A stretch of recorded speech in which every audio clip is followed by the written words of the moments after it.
Ladies and gentlemen, what have we just witnessed? What just unfolded in front of our eyes? I'll tell you what, just pure and simple daylight robbery, because somebody explained to me why that second Girona goal was allowed to stand. There was a clear foul on Jules Koundé. And you know what? Like, I didn't even finish watching this game. Like, immediately that goal was given, I just stopped watching. Don't care how the rest of that match is going to end, because as far as I am concerned, La Liga is now just clearly match fixing. Because where is the VAR? You're telling me that when Barcelona are playing against Atletico Madrid and they score a goal, VAR has 8 minutes, okay? 8 minutes to comb through a goal which wasn't even offside and disallow it for offside. But when there is a clear foul in the build up to a goal against Barcelona, a goal that probably gave Girona the win, I'll know when I'm done recording this. You're telling me that there wasn't even 1 minute worth of a review? You're telling me VAR didn't even have 1 minute to look at the footage? I mean, honestly speaking, look, I'm not trying to be out here blaming, make this look like it's all the referee's fault or it's all VAR's fault. Because look, the referee, I don't blame him too much. He let the play continue. That's what you're supposed to do. That's why VAR is there.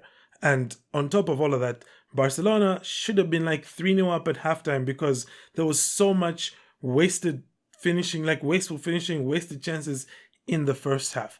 But when you get past all of that, when you're in a moment as big as this, you already know there's a title that is in the balance here. And you already know that the eyes of the world are on this match, because you, La Liga, with your cockamamie scheduling, decided to put this game on a Monday at 10 p.m. Who the hell does that? Who puts it? Never mind. Like, Barcelona is a team that's supposed to be playing on a Sunday or on Saturday, prime time, not on a freaking Monday at 10 p.m. But never mind any of that, because at the end of the day, VAR has one job.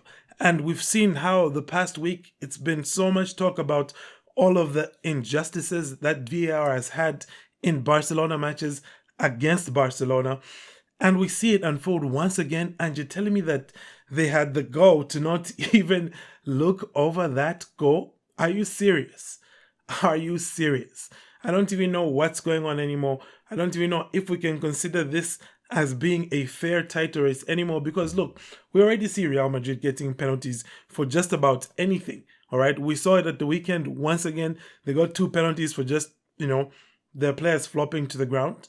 All right, that's fine. Let them get their penalties. But then you come into this match as well and you're disallowing just clear goals. I mean, it comes to a point where, you want to ignore all the, the conspiracy theories and all of the, the fan theories about how Real Madrid gets favored, all of those things. You want to ignore them, but then something like this happens when you're in a title race, against Real Madrid.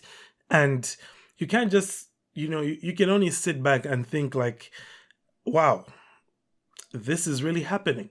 And the sad part for me here, this is a disgrace, honestly, for La Liga, because, like I said, you've got the eyes of the world on this game. This is what you're showing them, that, hey, this is La Liga. Come and see La Liga. This is what they are seeing. Because, let's be honest, I'm not even convinced that Girona were not offside on their first goal. Because the first pass, which went out wide, definitely looked like that dude, what was his name, Vanat, was in an offside position. Nothing was shown. There was no replays. There was no check by VAR. Again, you just, you sit and wonder sometimes, like, what exactly goes through the heads of the officials in Spain. And you can only complain so much. At the end of the day, I guess it's our own fault for not taking the chances that we had, right? Like I said, we should have been 3-0 up. We missed a penalty. We missed two good chances. Like, Lamine had this 1v1 that he missed. Rafinha as well hit the post. And he had another chance as well that he was trying to square to Ferran Torres. And oh my gosh, Ferran Torres. Guys, Barcelona's just, the striking department for Barcelona is in straight up crisis, okay? It's safe for me to say we're not winning anything else this season, all right? Supercopa aside, we're not going to win anything else if we do not fix the striking situation. Because let's be honest, the big difference between this season and last season is that we're not scoring as much as we were last season. Okay, our strikers, our top scorer in La Liga is on 12 goals. 12 goals. That's unacceptable. We need to fix that. And it's scary to think that the plan that Deco has is renew Lewandowski and keep Ferran Torres for one more season. Like, where's the ambition? Where's the ambition? Where is the you know what? It's just, that's a whole other thing which we'll probably talk about another time. For now, honestly, I'm going to rest. Absolutely ridiculous, absolute disgrace what I've just witnessed here. Like I said, clear daylight robbery in my opinion. You let me know what you thought. If you're a Madrid fan, of course, go ahead, laugh and like cheer and whatnot. But you're still coming to Camp Nou, and I guess maybe you're just going to get 20 penalties at Camp Nou and all of our goals will be disallowed, or you're just going to be allowed for our players to score goals. That's what La Liga is now. That's what La Liga has become, because La Liga has always been a joke. In fact, we need to even just talk about the Rayo Vallecano situation and why they're playing at Leganes's home ground in the second division instead of their own home ground. Because again, this league, La Liga, is just becoming a joke. There's a reason why so many La Liga teams are struggling in Europe.